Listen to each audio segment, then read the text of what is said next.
Hey all, I just wanted to post a quick video just to give an update on how things are going with the preparation for the Africa mission trip.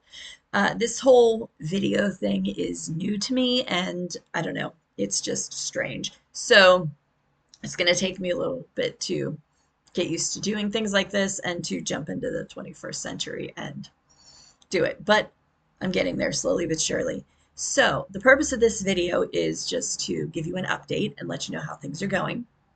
So I've been working with Grace Klein Communities. They are the ones that created the donor box that you may have seen floating around.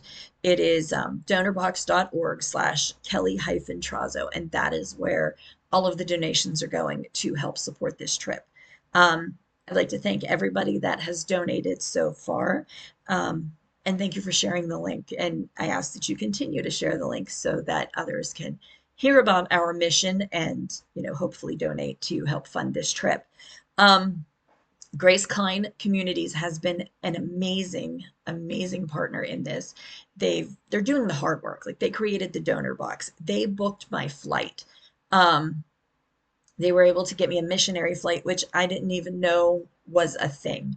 Um, it's a special fare, and I can have more bags. I can have more checked bags than what a typical flight would include. So that's a good thing. Um, the flight is really long. It is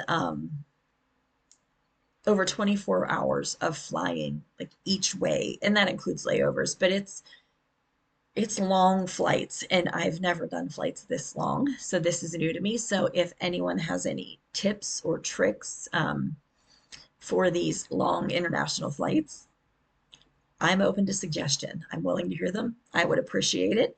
Um, let's see what else.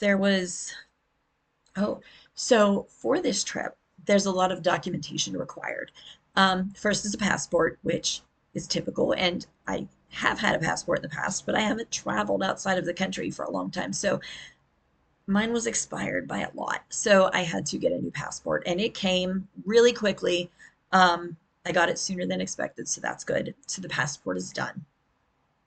There are vaccinations that are required for to travel over there. So this was a bit new to me, and I had to navigate all of that. So it is required. Cote d'Ivoire requires the yellow fever vaccine, and they give you this yellow card that is stamped and signed by your doctor that you've had this vaccine and you're good to go. Um, I ran into a little issue with that. I went in last week to get that, and I'm medically ineligible for the vaccine. So, because of other medications that I'm on that suppress my immune system. So, I can't have it. So, I had to get a medical waiver. So, they put together this medical waiver for me. That is the only vaccine that's required to travel there, but there are some others that are recommended. And one is the typhoid vaccine. So, that is also a live vaccine. I can't have a live vaccine. So, they had to order in the non-live version of that vaccine, and I had to go back on Monday to get that. So I got that. This week, this has been a lot of traveling around to different doctors and different things to get these vaccines.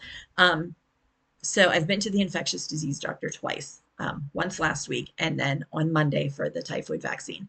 And then on Tuesday, I had an appointment with my primary care doctor who did an updated tetanus shot, which is it's due every 10 years regardless, and I was just due for it. So um, it is recommended to have that. So I went and had that taken care of.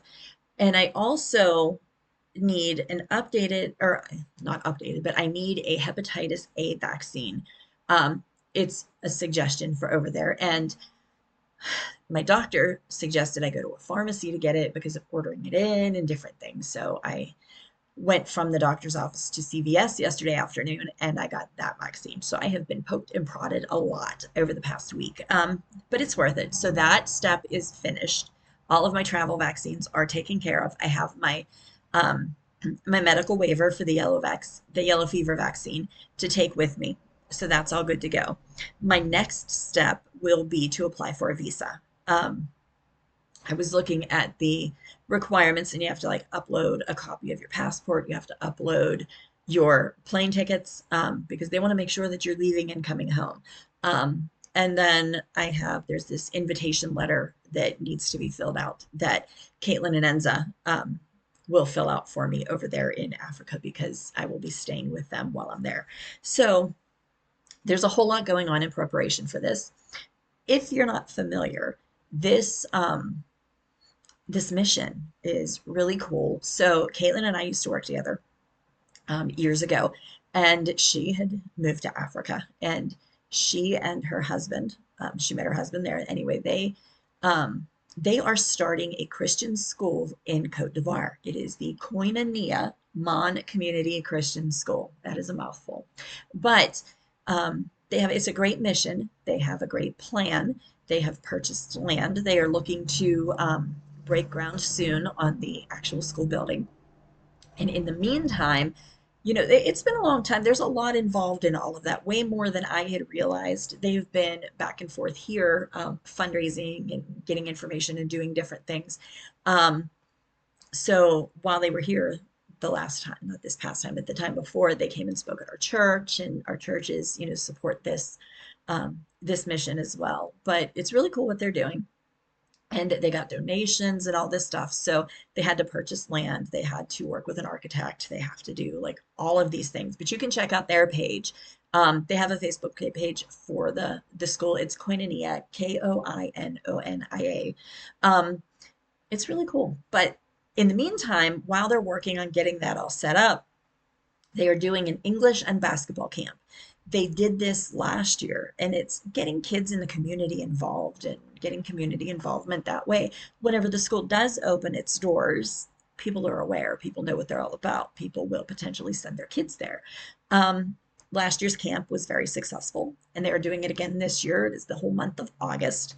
So I am heading, that's why I'm going over. I am heading over. I head out July 30th, and I will spend the entire month of August there teaching English at this camp. I am super excited.